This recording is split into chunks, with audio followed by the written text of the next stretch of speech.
गणेशाय नमः। ओम श्री सरस्वती नमः। ओम श्री गुरुभ्यो नमः। अज्ञानतिमिरान्धस्य ज्ञानाञ्जनशलाकया चक्षुरुन्मीलितं येन तस्मै श्रीगुरवे नमः। तस्मै श्रीगुरवे नमः। वसुदेवसुतं देवं कंसचाणूरमर्दनं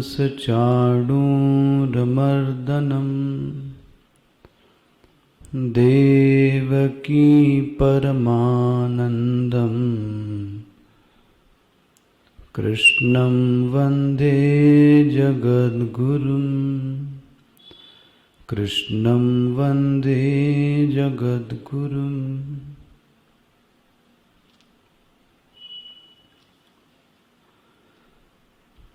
5वें श्लोक से अपरेयमितस्त्वन्यां प्रकृतिं विद्धि मे परां जीवभूतां महाबाहो ययेदं धार्यते जगत् एतद्योनीनि भूतानि सर्वाणीत्युपधारय अहं कृष्णस्य जगतः प्रभव प्रलयस्तथा मत्तः परतरं नान्यत् किञ्चिदस्ति धनञ्जय मयि सर्वमिदं सूत्रे मणिगणा इव। सूत्रे मणिगणा इव।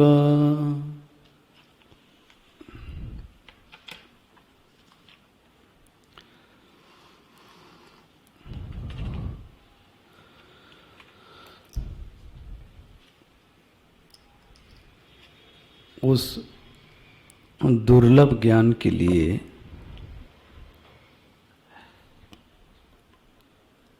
भगवान कहते हैं कि 2 प्रकार की प्रकृति है, एक परा प्रकृति और एक अपरा प्रकृति। जो अपरा प्रकृति है उसमें 8 चीजें हैं और जीव को ही क्या कहा गया? परा प्रकृति कहा गया। इन 8 चीजों का जो उद्देश्य है वह जीव के कारण है। मतलब इस अपरा प्रकृति के बनने का जो कारण है वो कौन है? वह जीव है। जब जीव के मन में ऐसा संकल्प जागता है तब यह पूरी ही प्रकृति आकार लेती है। जैसी वासना होगी वैसा आकार आएगा। तो आप कह सकते हैं कि इन दोनों का एक दूसरे से संबंध है। किसका किसका? परा प्रकृति का और अपरा प्रकृति। अब किसी ने पूछा भगवान तो फिर आपकी स्थिति कहाँ है? आप कहाँ पे हैं? मैं हो गया परा प्रकृति, यह हो गई अपरा प्रकृति, तो आपकी स्थिति कहाँ है? भगवान ने बहुत ही सुंदर, बहुत दार्शनिक दृष्टि से बहुत बड़ी पंक्ति है। ये 6ठा श्लोक देखिएगा। एतद् योनीनि भूतानि सर्वाणि भूतानि सर्वाणि इति उपधारय। ये जीव प्रकृति ने इस अपरा प्रकृति को धारण कर रखा है और इन दोनों प्रकृतियों को, देखो ये बहुत बड़ी लाइन है, अहम, अहम मतलब क्या हुआ? न परा प्रकृति न अपरा प्रकृति। अहम कृष्णस्य, इसलिए कह रहा था कृष्णस्य का अर्थ क्या होगा आखिर? कृष्णस्य का अर्थ होगा संपूर्ण, अशेष। मैं ही परा प्रकृति और अपरा प्रकृति दोनों का जो कारण है वो मैं हूं। बोले महाराज आप कहां से कारण हो गए? बोलते हैं तो यहां पे मैं आपको एक संदर्भ से अलग लेके चलूं, सिर्फ आपका फंडामेंटल मजबूत करने के लिए। कई बार व्यक्ति भेद नहीं कर पाता कि कार्य और कारण क्या है। तो इस परिभाषा को मस्तिष्क में रखिए। जो चीज उत्पन्न होती है, जो चीज का क्षय होता है, वो कार्य है। क्या कहा गया? जो चीज उत्पन्न होती है, तो जब उत्पन्न होगी तो क्षय भी होगा, क्षय होगा तो मतलब उत्पन्न हुई चीज को कार्य कहते हैं। इससे बड़ा लक्षण महाराज और कुछ नहीं हो सकता।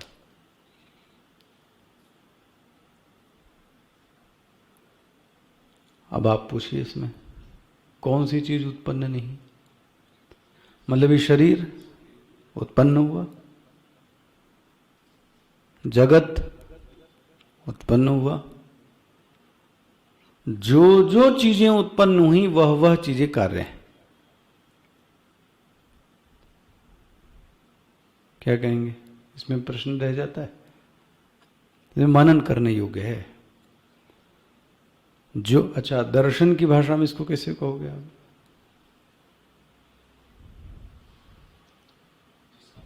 हाँ, जिसका भी प्राग अभाव है, ये सबके लिए नहीं है ना, जो ये तकनीकी वाले हैं, जो प्राग अभाव है वह कार्य है। जो चीज पहले नहीं थी अब हुई वो कार्य है। तो बोले कारण क्या है फिर? तो बोले घट कार्य है। घट कार्य क्यों है? क्योंकि घट पैदा हुआ। और पैदा ही क्यों हुआ? कौन सी चीज पैदा होगी?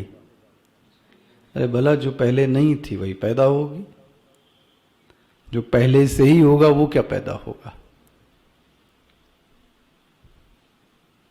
बनता है। पैदा होने का मतलब क्या? पहले नहीं था अब है। कठिन लग जाएगा लोगों को। पहले नहीं था मतलब क्या? पहले इसकी सत्ता नहीं थी, अब बीच में आई है और फिर बाद में यदि जगत पैदा हुआ इसका मतलब यह हुआ कि जगत पहले नहीं था, बन गया, अभी है, बाद में नहीं रहेगा। जो चीज पैदा होती है वह चीज कार्य है, कार्य है, कार्य है। बोले महाराज घट एक कार्य है, तो फिर कारण क्या है? तो कारण क्या है घट का? तो घट का कारण कुंभकार है कि मिट्टी है? तो वह कुंभकार को क्यों न माने?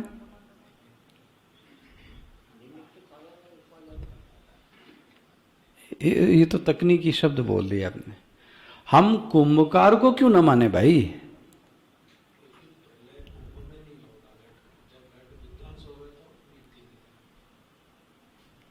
और लोगों ने इस पे प्रश्न किया, कुंभकार ही छोड़िए, चाक को क्यों ना कारण मान ले? चाक मतलब, तो एक आदमी और आगे बढ़ता है तो बोलता गधे को कारण क्यों ना माने? न गधा होता, न मिट्टी आती, न चाक पे जाती। ले, घट का कारण कौन? बोलते हैं ये पंक्ति है, ये कारण की निशानी है। कारण वह है जिससे वह चीज पैदा होती है, हाँ, जिसमें वह स्थित है, हाँ, जिसमें वह लय हो जाती है, वो कारण। बस बस बस, यही ऑपरेशन का एरिया है। जिससे वह चीज पैदा होती है, जिससे वह चीज स्थित है, हाँ, जिसमें वह लय हो जाती है, वो कारण है। घट पैदा हुआ मिट्टी से, घट की स्थिति भी मिट्टी में ही है, हाँ, घट लय भी होएगा, है ना, तो घट मिट्टी में ही लय होगा। इसलिए घट का कारण, बोलो भाई, लहर पैदा किससे हुई? जल से। लहर जब है तो भी क्या है? जल। और लहर टूट गई, मर गई, नष्ट हो गई, भ्रंश हो गई, किसमें? तो लहर का कारण जल हुआ। जिससे पैदा होवे, जिससे लय होवे, वही कारण है। यहां देखो, अहम कृष्णस्य जगतः, मिल रहा है? ओ महाराज जी को, इनको किताब दो ना भाई, किताब देखो, तभी नहीं समझ में आएगा। अहम कृष्णस्य, मैं किसका? जगत का। जगत का प्रभाव और प्रलय मैं हूं। बहुत बड़ी घोषणा है। जगत का जो प्रभाव, जगत मतलब कौन हो गया? परा प्रकृति, अपरा प्रकृति।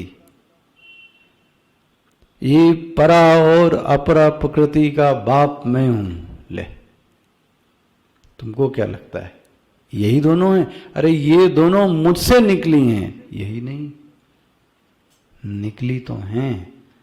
जिस दिन इनका लय होएगा, लय के लिए शब्द क्या लिखा? प्रलयस्तथा। ये मुझ में ही आके लय हो जाएंगी। ओहो, तो इन दोनों का कारण कौन हुआ? मैं बन गया। मैं मतलब कौन? देखो, यही मैं उस दिन कह रहा था, भगवान को संचालक मान लेंगे तो काम नहीं चलेगा। यहां संचालक तत्व तो नहीं है। अहम, मैं जगत का अधिष्ठान हूं। देखो जी, और थोड़ा सा और सुन लीजिए। अधिष्ठान के अलावा कुछ भी सत्य नहीं होता। जो दिखाई देता है, चलो एक बात और सीख लो आप। झूठी चीज कौन? जो भासमान है लेकिन विद्यमान नहीं है। बोले विद्यमान नहीं मतलब क्या? जब आप उनका अन्वेषण करें, अनुसंधान करें, खोजने चलें, परिमार्जन करें, चिंतन करें, मनन करें, तो आपको पता लगेगा ये तो है ही नहीं। ये तब तक है जब तक आप विचार मत करो। अच्छा प्रश्न, रस्सी पे दिखाई देने वाले सर्प का जीवन काल कितना है?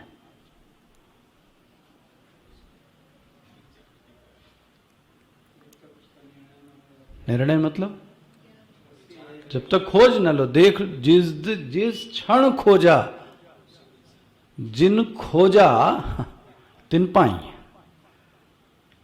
नहीं खोजा झूठे सत्य। देखो,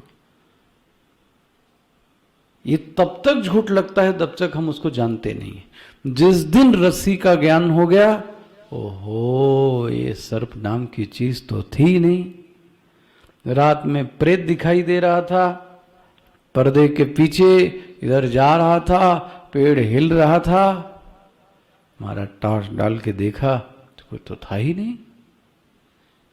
अगर आप टॉर्च डाल के न देखें तो मैं आपसे निवेदन करूं, वर्षों तक वो प्रेत रहेगा। घूम फिर के चले आओ, उसके बाद फिर 2 साल आपको याद है यहीं पे दिखा था। तो अब रात में आपकी निगाह कहां जाएगी? वहीं जाएगी। क्यों? क्योंकि प्रेत को जाना, प्रेत का अधिष्ठान नहीं जाना। जिस दिन अधिष्ठान का ज्ञान हो गया उस दिन आपको पता लगेगा ये कुछ है ही नहीं। उदाहरण, यदि स्वर्ण को जिसने जान लिया उसको समझ में आएगा कि आभूषण होते हुए भी ये क्या है, ये स्वर्ण है नहीं, मैं नहीं कह रहा हूं, व्यावहारिक सत्ता है। आभूषण होते हुए भी वह आभूषण नहीं है, वह कौन है, वह स्वर्ण है। हमको तो जो चीजें दिखाई दे रही हैं हम उसी को क्या मान रहे हैं, हम अंदर तक जा ही नहीं पाए। बन गया, हे धनंजय, अगले श्लोक में क्या बोलते हैं, धनंजय इस धन को तो अर्जित करो। क्या तीत, जो मैं ये कहना चाह रहा हूं, मैं ही सत्य हूं, ना परा प्रकृति सत्य है ना अपरा प्रकृति सत्य है, इस पर विजय प्राप्त करो धनंजय। और इसलिए तुलसीदास जी ने बोला, जे ही जानहि, ये पंक्ति खोलो भाई, जे ही जानहि, ना भाई, जग जाय हेराई।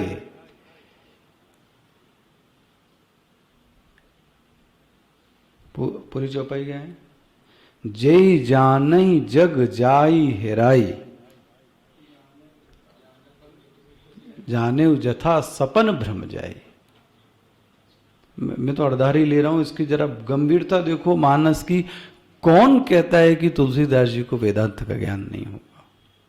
पूरा वेदांत का पूरा रूपांतर कर, जे ही जाने, जिसने जान लिया, हाँ, जग जाए हेराई मतलब क्या होता है, खो गया। लेकिन जिसने जान लिया उसके लिए जग खो गया, जिसने नहीं जाना उसके लिए जगत खूब चढ़कर बढ़कर ठन के बन के सिर पे बैठा रहेगा। क्यों? क्योंकि तुमने कारण को जाना नहीं। जे ही जाने, बट शर्त देखना, सबके लिए नहीं, जे ही जाने, जिसने जाना, सबने नहीं जाना। जिसने कारण को जान लिया, जग जाई हेराई, उसके लिए जगत क्या कहूं, नहीं दिखेगा। मैं ऐसा नहीं कह रहा हूं, दिखते हुए भी पता रहेगा, आभूषण दिखते हुए भी पता रहेगा। क्या आभूषण दिख रहा है, हाँ, लेकिन ये स्वर्ण ही है। हो, ये जो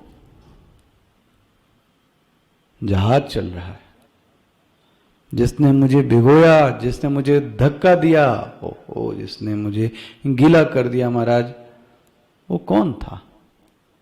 वो लहर थी। जानने वाला जानेगा, जब वो लहर ये सब काम कर रही थी तब भी वो लहर नहीं थी, हाँ, वो जल ही था। काश काश काश हमारे जीवन में यह घटना घटित हो जाए, हम सब व्यवहार करते हुए उन व्यवहार करने वालों में, हाँ, उस अंदर चीज को जान जावे। ओ हो, एक घोषणा भगवान ने कर दी। देखो आगे, तो मान लें एक आध्यात्मिक व्यक्ति, एक साधक व्यक्ति, उसने बोला, महाराज, जब ये जगत, लगभग सब साधकों का प्रश्न यही रहता है, जब ये जगत है ही नहीं तो फिर दिख क्यों रहा है?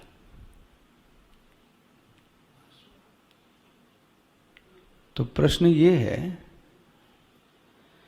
जिस चीजों के प्रति मेरी महत्व बुद्धि होती वह चीजें दिखती है।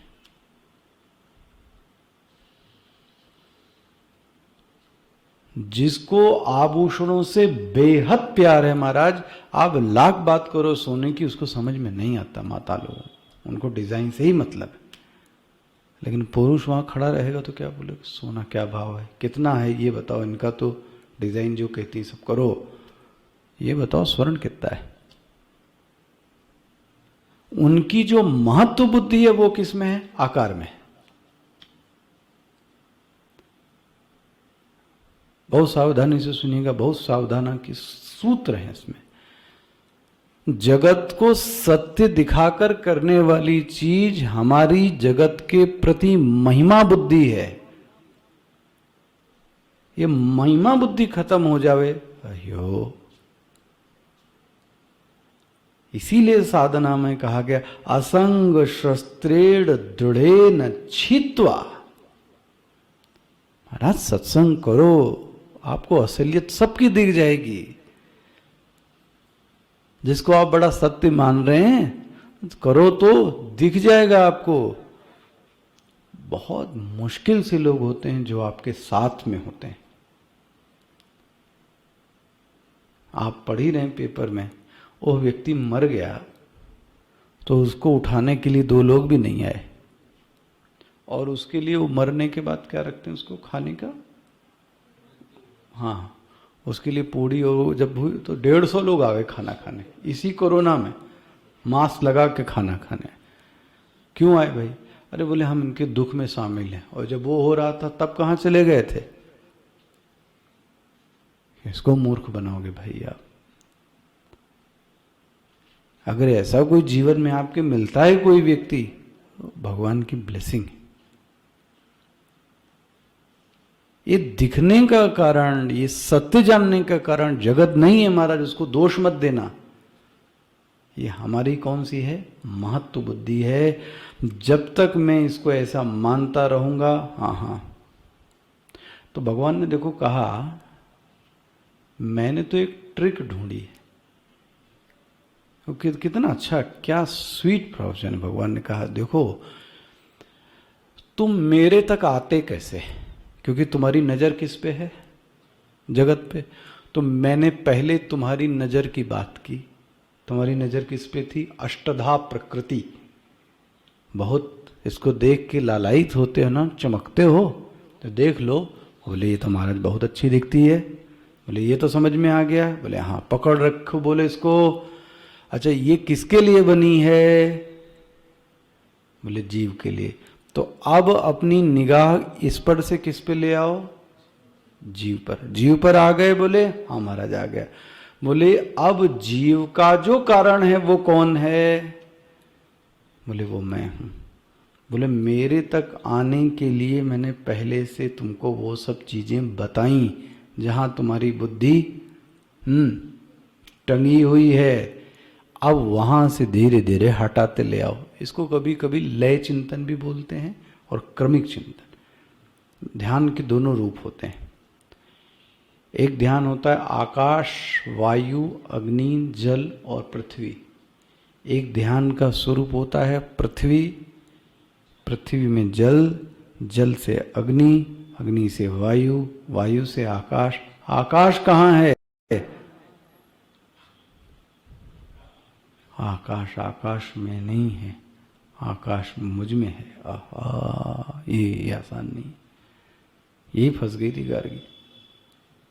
आकाश कहाँ? बोले आकाश जगत में। तो बोले फिर जगत किस में? बोले आकाश में। आकाश जगत में नहीं है, आकाश तुम में है। यहां से कोई मुड़ जाए तो भगवान बोलते हैं इसलिए जहां पे तुम अटके थे, लटके पड़े थे, मैंने पहले तुम्हारी दृष्टि कहाँ रखी? वहां रखी। वहां से धीरे से मैं अष्टधा प्रकृति से जीव प्रकृति पर, और जीव प्रकृति से फिर मैं तुमको अपने ऊपर। और अब मैं घोषणा करता हूं, ध्यान से सुनो अर्जुन। इसलिए ही कह रहा था झूठे हो सत्य जाहि बिनु जाने। जिसको नहीं जानोगे तो ये सब चीजें क्या लगेंगी? जो झूठी हैं। देखो झूठे सत्य, झूठी चीज भी तुमको मिथ्या। झूठा मतलब तुलसी बाबा झूठा बोलते हैं, वेदांत मिथ्या बोलता है। अगर तुम जिसको सत्य मान रहे हो ये तब तक सत्य है जाहि बिनु जाने, जब तक तुमने उसको, जिस दिन उसको जान लोगे उस दिन सब जान जाओगे कि ये सब चीजें दिखने वाली सत्य महाराज फिर जगत, बोले ये जगत को सत्ता तुम्हारी महत्व बुद्धि नहीं समझ में आता, तुम्हारी ममता ने दे रखी है। मेरा मेरा मेरा घर, मेरी घोड़ा, मेरी गाड़ी, मेरी पत्नी, ये वो ले, इसलिए वो सत्य दिख रही है। तो सत्य पर पर्दा डालने वाली कौन हुई? ममता। अच्छा भाई, अब देखो आगे क्या घोषणा करते हैं अर्जुन। एक एक बात और, यही गीता, ये श्लोक समझ लिए, 7वां अध्याय समझ में आ गया, फिर तो हम खींच सकते हैं, आपको 2 दिन में खींच दें, इसी में टाइम लगता है।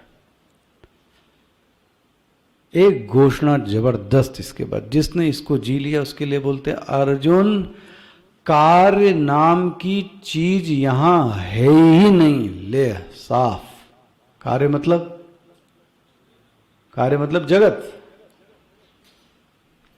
ये जगत नाम की चीज यहां है ही नहीं। ले भाई, तो ये क्या है? ये जिसको तुम जगत कहते हो वो जगत नहीं है। वो कौन है? वो मैं हूं। वो मत्त परतरम नान्यत्। मिल गया? मत्ता मतलब मुझसे, मत्तः परतरम न अन्यत् किंचिदस्ति धनंजय। हे धनंजय, मेरे अलावा यहां कोई चीज है ही नहीं। इसका मतलब हमको जो जो चीजें दिखाई दे रही हैं वो चीजें, हाँ, वो वही है।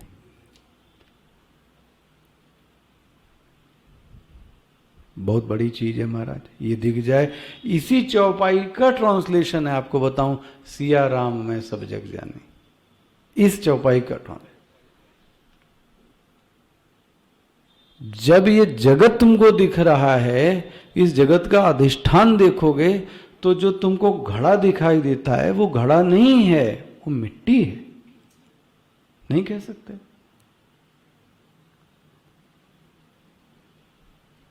बोल के, अच्छा आप दूसरी दृष्टि से देखो, अगर आप ये कह दो ये मिट्टी है तो क्या गलत है?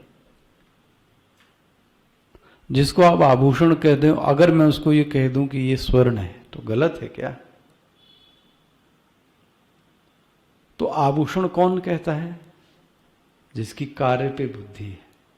स्वर्ण कौन कहता है? जिस पे कारण पे बुद्धि है। लहर कौन कहता है? जिस पे कार्य की बुद्धि है। जिसकी कारण पे बुद्धि है वह जल कहता है। मत्तः परतरम नान्यत् किंचिदस्ति। अर्जुन जान लो ये बात, इस दुनिया में जो कुछ भी तुमको दिखाई देता है वो कुछ नहीं, कुछ मतलब कुछ, किंचित अस्ति, कुछ भी नहीं है। तो है क्या? बोले वो मैं ही हूं। अब बताओ, आप किससे झगड़ा करोगे, किससे द्वेष करोगे? आप किससे करोगे? आप कह रहे थे ना कि ऐसा संभव होता है क्या? आप कुछ कह रहे थे ना एक दिन, ऐसा संभव होता है क्या? हाँ, जो सज्जन के हैं महाराज, संभव ही नहीं, कुछ कुछ तो हम लोगों को छोड़ो, हम लोग तो साधक श्रेणी में।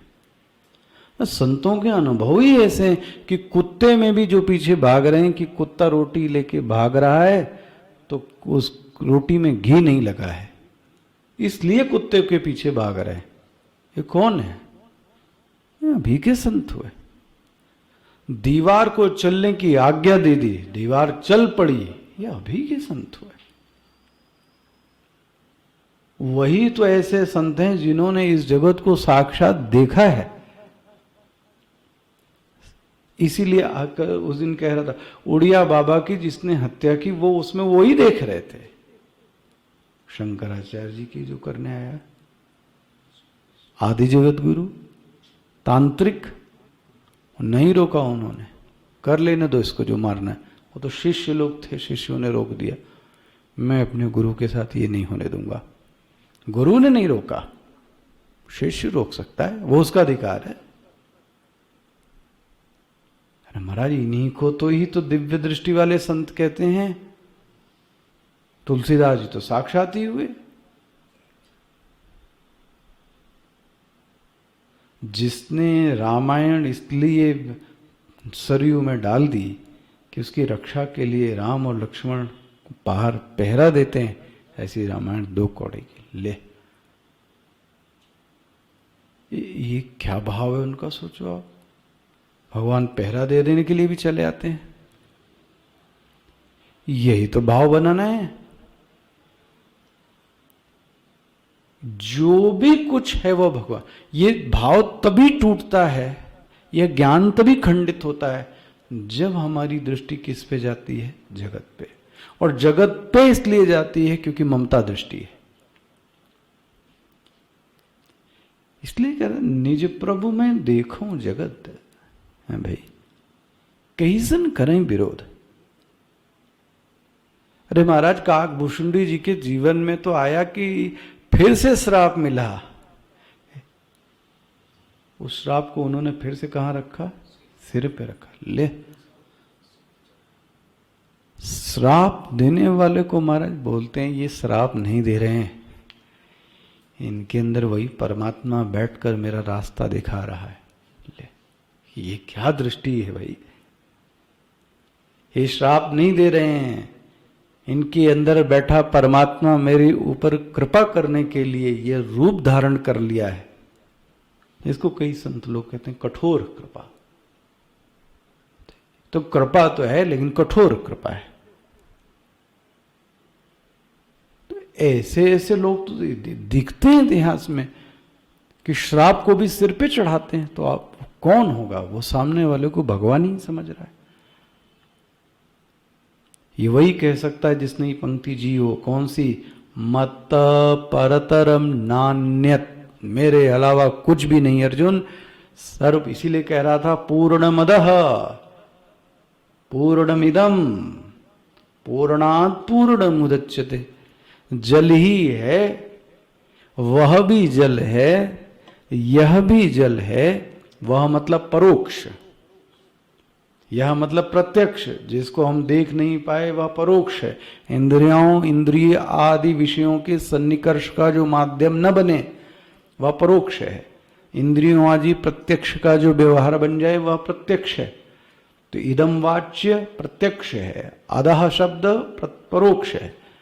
अरे जो तुमको नहीं दिखाई देता वो भी पूर्ण है, ये भी पूर्ण है, यह भी जल है, वह भी जल है। जल से जल निकालोगे जल ही बचेगा, कुछ और शेष नहीं रहेगा। इसलिए भगवान कहते हैं समझो मत परतरम नान्यत किंचिदस्ति धनंजय, किंचिदस्ति, मेरे अतिरिक्त यहां कुछ भी नहीं है, ना किंचित अस्ति है। आहा, उसको सब दूर जली जल दिखाई दे रहा है, वो सब दूर वही पर। इसीलिए हमारे संतों ने, ऋषियों ने, वैज्ञानिकों ने, पौधों में भी ये कहा गया कि पौधों में भी वो भगवान। इसलिए रात में पौधे को भी नहीं छूते, क्योंकि पौधों में भी जीवन है। पौधों में थूक के दिखाए कोई, बड़ा मुश्किल हो जाता है। मुझे तो वो रहुगढ़ की स्थिति याद आती है। बेचारा चींटी, वो चींटी चलती थी तो वहां से भी पैर हटा लेते थे, क्योंकि उसको चींटी में भी जड़ भरत वाली जो पाल के लिए, ये कौन सी, ये किस सिद्धांत को जी रहा है व्यक्ति। किसी की हत्या कर ही नहीं सकता, किसी को कष्ट दे ही नहीं सकता। किसको दे, बोले ये मुझे दे रहा है, ये दे सकता है, तुम नहीं दे सकते। ऐसे लोग होते हैं महाराज, ऐसे संत लोग भी देखने को मिलते हैं, कष्ट नहीं देना चाहते। वही हैं जिन्होंने पूरे सर्वम इदम ईशावास्यम इदम सर्वम यत् किंचित जगत्याम जगत, साधक को यत् किंचित जगत्याम जगत, जो भी जगत में जो कुछ है मेरा आदेश है, ईशावास्यम, उसको ईशा से वाच्छादित कर दो, भावना से नहीं। ज्ञान से। भावना से करोगे तो टूट जाएगी, टूट जाएगी, कि भावना तो टूटेगी। ज्ञान वो है जो टूटता नहीं है। भगवान इसको कैसे समझूं कि आप सब दूर हो? बोले एक दृष्टांत देता हूं। मयि सर्वमिदं प्रोतम। सर्वम, सर्वम मतलब को इदम, ये जो तुमको सब कुछ दिखाई दे रहा है ये मुझ में गया हुआ है। मई मुझ में गया हुआ है। बोले महाराज आपकी बात समझ में नहीं आई। बोले देखो, एक मणियों की माला, प्रत्येक मणि में कौन गया हुआ है? धागा।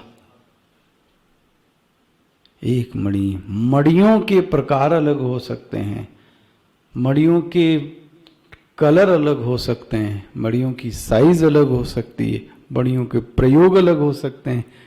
मणि स्थानीय क्या हुआ? जगत। लेकिन उन सब मणियों में जो गया हुआ है वो एक तत्व है। कौन है? धागा। तो धागा स्थानीय कौन हुआ? वो मैं।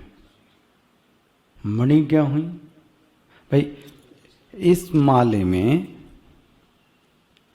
छोटा बड़ा हो सकता है, लेकिन जो गया है अंदर वह एक तार है। बन गया? वो तार से सबको उसने क्या कर रखा है? जोड़ के रखा है। ये धारित ही तब है जब इसके अंदर क्या गया है? धागा। और धागा ना हो तो ये सब क्या हो जाएंगे? बिखर गए। मयि सर्वम इदम प्रोतम सूत्रे। मैं सूत्र हूं। कैसे? मणिगणा इव। इव मतलब मानव की दृष्टांत है। ये बात आप कट कर सकते हैं, सबके लिए बात नहीं है जो अब कहने जा रहा हूं। मनन करने पर यह प्रश्न संभव है कि आ सकता है कि फिर माला भी, मणि भी सत्य है और धागा भी सत्य है।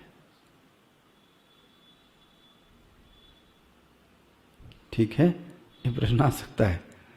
मणि भी सत्य हुई और तो देखो, यह दृष्टांत जिसको भी एकदम कुछ नहीं पता उसके लिए ये दृष्टांत है। इसलिए शंकराचार्य जी ने, आप देखो, इसी श्लोक के भाष्य में उन्होंने दृष्टांत के लिए क्या दिया है पता है? हाँ, तंतु की बात की है। क्या बोलते हैं? हे धनंजय, यस्माद् एवं तस्माद् मयि परमेश्वरे सर्वाणि भूतानि सर्वम इदं जगत् प्रोतम अनुस्यूतम अनुग्रहतम अनुविद्ध प्रतिथम इत्यर्थः दीर्घ तंतुषु पटवत सूत्रे। वाह, भाष्यकार ने दृष्टांत को थोड़ा और मिचोड़ बनाया। आखिरी दृष्टांत सुनिए क्या है। ये जो कपड़ा है ये है क्या? एक धागा है, तंतु। संस्कृत में बोले तंतु, बड़ा तंतु है, बड़ा। लेकिन उस धागे के अंदर पूरा क्या समाया हुआ है? वस्त्र है। एक ही तंतु, ध्यान रखना, जो कपड़े वाले लोग हैं तो अच्छे से समझ सकते हैं। एक ही तंतु है पूरे एक कपड़े में। उसी तंतु में कौन? वस्त्र नाम की कोई चीज है नहीं। जिसको हम वस्त्र कह रहे हैं वो है क्या? तंतु। लेकिन अब हम क्या कह रहे हैं भाई? अब हम इसको वस्त्र कहते हैं क्योंकि हम धारण कर, किसी और को दे दो इन लोगों को तो चद्दर बना देते हैं, किसी को दे दो तो डस्टिंग करने लगेंगे, किसी को कॉटन कपड़ा कुछ और काम में लेने लगेगा। जिसका जो उपयोग वस्त्र में भेद हो सकते हैं, लेकिन सभी चीज में भेद होते हुए भी इसमें गया कौन है? तंतु। वही जिसको मैं वस्त्र कह रहा हूं वो वास्तव में क्या है? धागा। तो सत्य क्या है? धागा ही है। जब आप इस कपड़े को फाड़ फूड़ के क्या करते, उसको क्या बोलते हैं? वो नहीं, पोछा नहीं महाराज, इसको निकोल दें, इसको सब, इसका सब, तो फिर ये रेशा, तो ये बचेगा क्या? धागा। ये वस्त्र पैदा किससे हुआ है? धागे से। अभी भी क्या है? धागा। बाद में भी क्या बचेगा? लेकिन हम इसको अब क्या बोलते हैं? धागा नहीं, वस्त्र। ये क्यों बोलते हैं? व्यावहारिक सत्ता। बोलना चाहिए। बाजार किसी से बोलोगे तंतु तो आपको पागल कहेगा। व्यवहार करते हुए भी परमार्थ बुद्धि में रहना चाहिए, यही खो बैठते हैं। व्यवहार करते हुए भी जब ये बात वेदांत में कही जाती तो लोगों के सिर के ऊपर से जाती है, और जब मैं ऐसे देखता हूं तो इसी सिद्धांत को खूब जीते हैं। सामने वाले से महादुश्मनी, उसको खूब गाली देते हैं, और जब उससे मिलते हैं तो क्या बोलते हैं? आप कैसे हैं? आपके बिना तो अच्छा ही नहीं लग रहा था, अब आप आए तो अच्छा लग रहा है। बहुत हैं, बहुत याद आ रही थी। ये क्या कर रहे हो आप? व्यवहार। परमार्थ आपको पता है कि दुष्ट है। ये क्या कर रहे थे आप? अच्छा, कितने उठावनों में मरने पर गए और कितने दुखी थे आप? कर क्या रहे थे? व्यवहार निभा रहे थे। परमार्थ नहीं पता था क्या? अरे बहुत अच्छे से पता था। तो फिर वेदांत में क्या दिक्कत है? ये नहीं कहा जा रहा है कि अब सबसे आप बोलो कि घड़े को मिट्टी बोलो और स्वर्ण को, आभूषण को स्वर्ण बोलो, वस्त्र को तंतु, तो आदमी कहेगा पागल है। इसलिए भाष्यकार ने एक सत्ता ही बना दी। कौन सी? व्यावहारिक सत्ता। लेकिन व्यावहारिक सत्ता करते हुए भी परमार्थ का बोध मस्तिष्क में बना रहे कि यह वस्त्र नहीं है। ये कौन है? तो जैसे पूरे वस्त्र में कौन गया है? तंतु। तंतु के अतिरिक्त कुछ नहीं है। मैं इसी श्लोक को कन्वर्ट करूं तो मत्तः तंतु नान्यत, तंतु के अलावा, तंतु परतरम नान्यत किंचिद अस्ति। वस्त्रे तंतु के अलावा किंचित नास्ति, इसमें कुछ नहीं है। तंतु में, तंतु सर्वमिदं प्रोतम, इस तंतु में सब कुछ क्या किया हुआ है? गया हुआ है। जैसे कि सूत्रे मणिगण आएगा। बोले हे अर्जुन, हे धनंजय, इस जगत को जब भी देखना तो देखना मैं ही सब दूर गया हुआ हूं। इसलिए मैं कह रहा था हमारे यहां सबकी पूजा होती है। नर की हुई तो नारी की हुई तो किन्नर की भी हुई। हुआ तो किन्नर की भी पूजा है। पेड़ की भी है तो लकड़ी की भी है तो लोहे की भी है। किसकी पूजा नहीं है? तो विवाहित की भी पूजा है, कुंवारी की भी, वृद्धों की पूजा अलग है। जिस सभा में वृद्धि ना हो वह सभा सभा नहीं है। लो, किसकी पूजा नहीं की समाज ने? ये क्या है? ये दृष्टि देने का माध्यम है।